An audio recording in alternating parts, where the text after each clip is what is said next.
Hi everyone and welcome to another video on this channel. Today we have another reaction video. Since we have been talking about TikTok ravers in the last few videos and more about the topic realness and underground and mainstreamification of techno, I thought I gonna react to a special video which is kind of important topic to me, or like is kind of related to me, and it's the exploring Ukraine's underground rave revolution. It's from ID. It's a pretty old documentary, but it's about Ukraine, and maybe you know, maybe you don't know it, but myself has Ukrainian roots. So as has John Fick, the counterpart of this techno team, basically.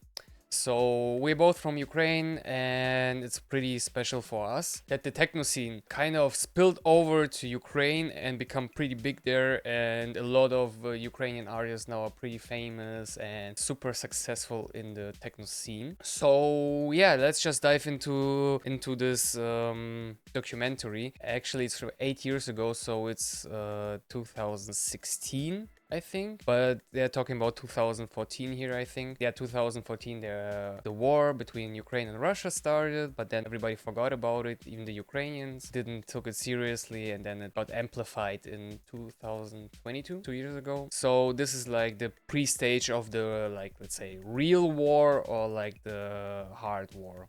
Okay. But Ukraine is a special country considering techno and underground, because there it felt like the rave is needed, where East and West collide, and there was like this, I think maybe in German we say Spannung in der Luft, this electrifying energy where worlds collided, the old Soviet world and the westernized world. And basically, from my experience also in the Ukrainian underground, which I only met I think 2020, as the Kepi is saying. That's why I love this Kepi, by the way. So I only met it in 2020, but the underground was something truly special and something I fell in love right away, me and John Fick. So that's why it's pretty important topic to me, and I would love to introduce you to the underground of Ukraine. We only saw the underground scene in Kiev. I think in this video we are also talking about Donetsk and the war zones now. Maybe they are probably the regions that are featured here don't exist anymore, sadly. So let's just dive into it. I think I said enough, so let's dive in.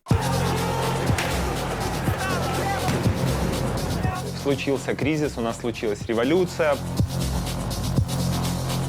One thing that you have to know is about Ukraine, that there are a lot of revolutions happening there. So I think 2006 or 2004 is the first revolution that I witnessed there. It's the Orange Revolution, and there was, I think, a couple afterwards. The Ukrainians always are not that satisfied with their government, so they do revolutions. So there was always like a switch between pro-Ukrainian presidents and pro-Russian presidents, and basically the people of Ukraine are sick of the Russian influence, and that's what they try to overthrow, sometimes more, sometimes less successful. So that's just a side note. So you see like this whole revolution pictures here. Yeah, that's something that happened a lot in the last couple decades. Это немного опасно, но я ничего не боюсь. And of course, drugs and techno and whatever is super illegal in Ukraine. Or used to be super illegal. Based to this. Люди пытались свое горе там утопить в алкоголе, стали больше на вечеринки. Может приехать полиция и все запретить, все закончится. Понимают, нас бы по-любому не приняли, мы красивые. I was awake since Saturday morning till Sunday morning. Wait, it's Monday today. It's Monday today. Yeah. I got it. Yeah, that's also something funny. The Ukrainian ravers are like pretty hardcore. But also funny is, coming from Berlin to Ukrainian scene, they also like seen us as pretty unnormal, paranormal in the way we are partying. 2 months after the chaos of Ukraine's 2014 revolution, a city that was looking for escape found it in a club night called CXEMA. Within crumbling warehouses and beneath broken bridges, a generation with nothing to get up for in the morning soon realised they had nothing to go to bed for either. On the day of the biggest party in the night's 2-year history, ID travels to Ukraine to meet Slava Lepshiv, the creator of CXEMA, to find out more about the special chemistry of Kiev's youth. Я родился в Киеве, вырос в разных частях города. В принципе, кризис, потеря работы и общая ситуация в стране способствовала, в первую очередь, мне, что я остался без работы, без денег, думать, что бы я делал дальше. И так получилась схема. Я хотел вечеринки для друзей, где я бы играл то, что я хотел, и приглашал друзей-диджеев. Но потом это выросло в масштабах, и на это начало приходить такое количество людей. And maybe you know this story by now. This is like true underground. So if we talk about Berlin being underground, that's why I also have like to a bit smile, because this feels like to me like real underground, you know, where it's like this necessity, where it just like happened for his friends, and then it got something more, something like some Osgood type of shit. Вся ценность схемы — это интеграция разных групп молодежи в одном месте. Важно, что они чувствуют себя свободно на схеме. Kiev's style of And the thing about freedom, yeah? In Ukraine, you still can get beat up on the streets if you're gay or queer or whatever. So this is like a really spot where you can feel safe and live your sexuality freely. I know it's in a lot of maybe places in Germany as well like this, but not in Berlin. In Berlin, you can walk here freely. Maybe it's getting worse like a bit, but I think it's not the same as in Ukraine, believe me. obsessed young people are being clothed by a new breed of young designers. Amongst them is Sasha Kinievsky, whose designs have become staples of the CXEMA kids' uniform. We meet Sasha at his studio, alongside his friends, a ragtag crew of Kiev's coolest, who act as both muses and collaborators. Случился кризис, у нас случилась революция. На улице, какая-то война началась, то есть стреляли калашниковы. На утро водосточные трубы были просто пробиты пулями, были лужи крови. Я вообще революцию встретила с маленьким ребенком, у меня только родился сын. Стало непонятно, что будет на завтра, будет ли еда. Для бара это время стало, на удивление, более успешным. То есть люди пытались свое горе утопить в алкоголе, ходить стали больше на вечеринки. Также в Киеве стало гораздо больше наркотиков, потому что люди пытались забыться, пытались уйти. Животный страх того, что все эти дети могут быть замешаны в абсолютно бессмысленной мясорубке. Думаем о том, что пройдет немного времени и все изменится. Все будут хорошо себя чувствовать. Да? Да, уже сколько времени. Все изменится. Yeah, and they are right. They've been right. Nothing changed. It's just got way more complicated. With the older generation too traumatized by the turmoil, the city has become a vacuum and fertile grounds for new kinds of expression. But from out of the rubble appeared a new generation of young people creating their own style identity. Появился этот парк, и куча малых начала кататься, и вообще был подъем скейтбординга и альтернативной культуры. Гоша Рубчинский много очень повлиял, он показал на самом деле, что такое культура незаимствованная. Но мне кажется, что на схеме атмосфера... Okay, Gosha Rubchinsky is not the best example, because first he's Russian. Now I think it's also something badly connotated, because Ukrainians usually don't dislike Russians, even though it's not always justified. But I think the wounds are pretty deep, so you got to understand this first. And second, Gosha Rubchinsky I think is a religious sex abuser. Атмосфера такая более жесткая, там, мне кажется, не влюбляются, а там все наоборот во время танца как будто бы дерутся. Но зачастую в схеме сложился такой стилек спортивного, такого сумасшедшего стилька. Я туда прихожу, там я чувствую себя как дома. Это немного опасно, но я ничего не боюсь.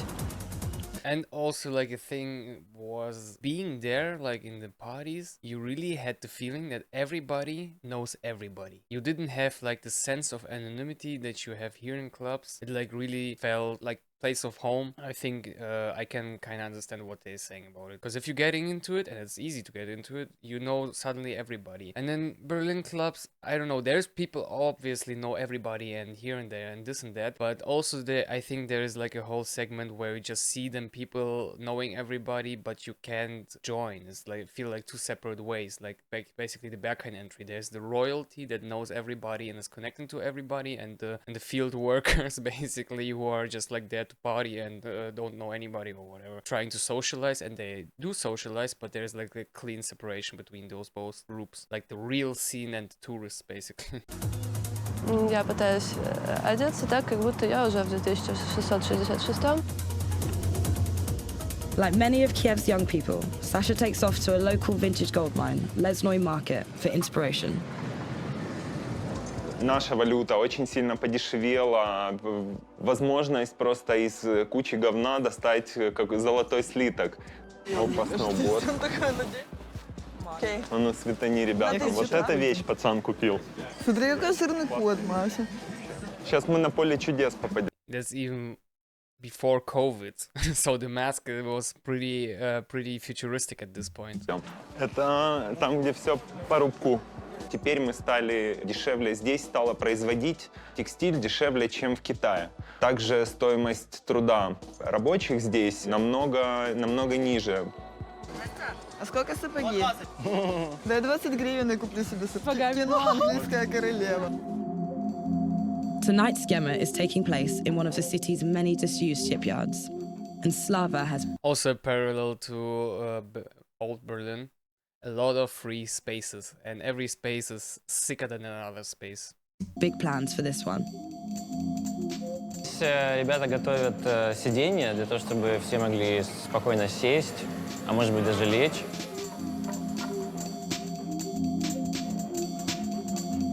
Два десятка светодиодных ламп. Идея, чтобы над танцполом у нас получился такой туннель. Все возможно. Может приехать полиция, все запретить, все закончится. They will not only shut it down, they also will beat them up, beat the shit out of them, and maybe kill them, and nobody will care about it. This is like stuff that happens. But usually you can also bribe them, so that's maybe the positive thing about it. The police are getting wise to Kiev's illegal party scene with more and more clampdowns. But for the young people who live for these parties, a potential shutdown is part of the appeal. Before the rave kicks off, there's a gathering at Sasha and Luba's.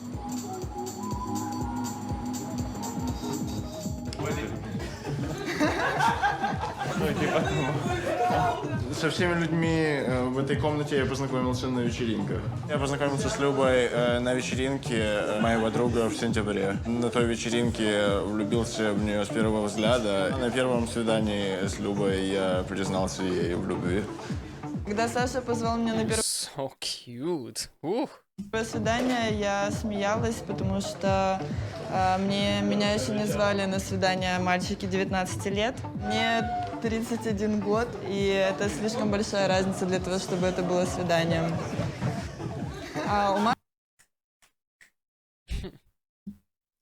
This is like how the Ukrainian moves always say, always same shit. I'm way too old for you, and then they go out for a date. Just side note. Маша будет самый лучший лук на этой вечеринке, конечно же.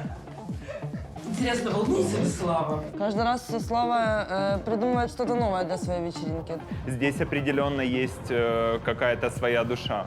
То, что каждый пришел, типа, открыт максимально, и там они и мы все, да, действительно, типа, свободны.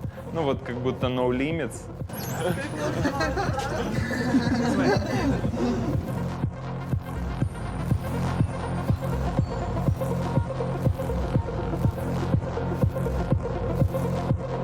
Я предпочитаю приходить туда со своими друзьями и потеряться. Getting lost is the best.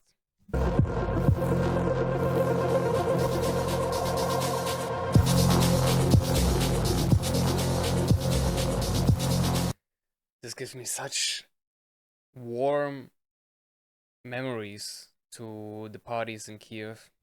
It's unbelievable. You really feel like there's like it's not as dark as in Berlin, to be honest, and I really miss it. I'll be honest with you.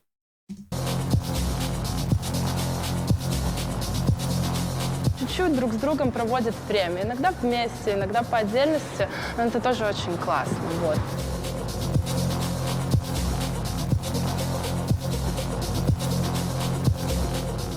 Большинство людей одевают на схему олимпийки и очки. Более жесткая, напряженная, спортивная атмосфера, бетонная, холодная. Wait, did she just had like this plastic ring from a fucking bottle in her nose? Спортивная атмосфера.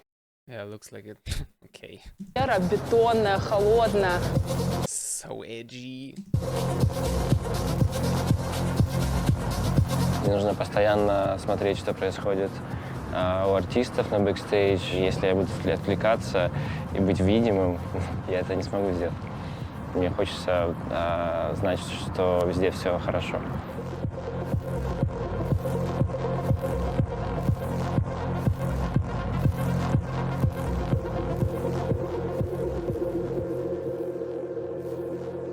Все даже не замечают рассвет, потому что все еще танцуют на танцполе.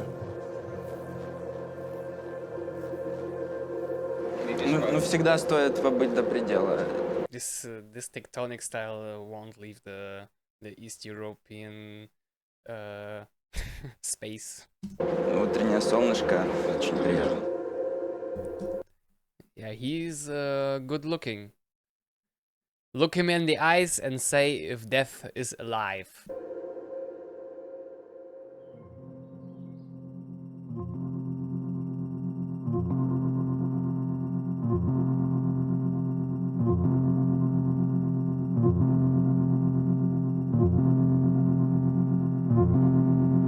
Я думаю, способ забыться. А сейчас идеальное время для любых начинаний. In this city of broken bridges and second-hand sportswear, there's a raw creative energy that takes people's minds away from the tragedies. Club nights like CXEMA are just the beginning of a new revolution in Kiev.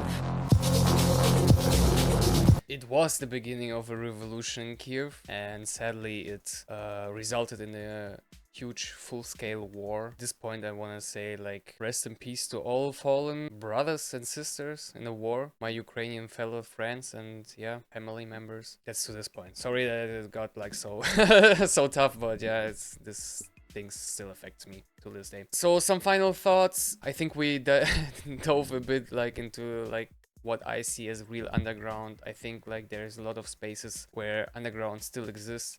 Sadly, I think it's not Germany anymore.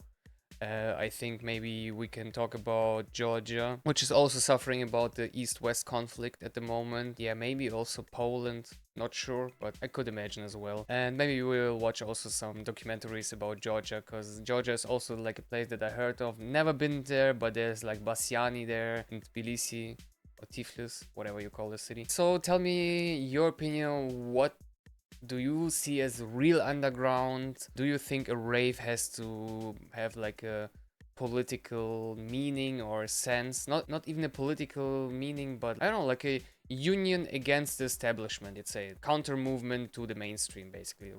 Being rebellious. Maybe techno is about being rebellious. Tell me your opinion and tell me about your underground scene. I know we have a lot of international viewers, and maybe you can tell me where are the sickest undergrounds, so we can maybe visit them and rate them. No, we won't rate them, but I always enjoy like to see other communities on the other undergrounds, or anyway techno communities, because if we just staying in Berlin and not talking about other places and whatnot, it got like some incesty vibes, and I think that's not positive for the culture, and we need to keep it open and have like an exchange of everything. So at this point, thank you for watching this video. Leave a like, share a comment, subscribe to the channel, by the way. A lot of you who watch this are not subscribed to the channel, so please do that. And yeah, always write a comment. I always interested in having a conversation in the comments, so feel free to comment, and see you in the next video.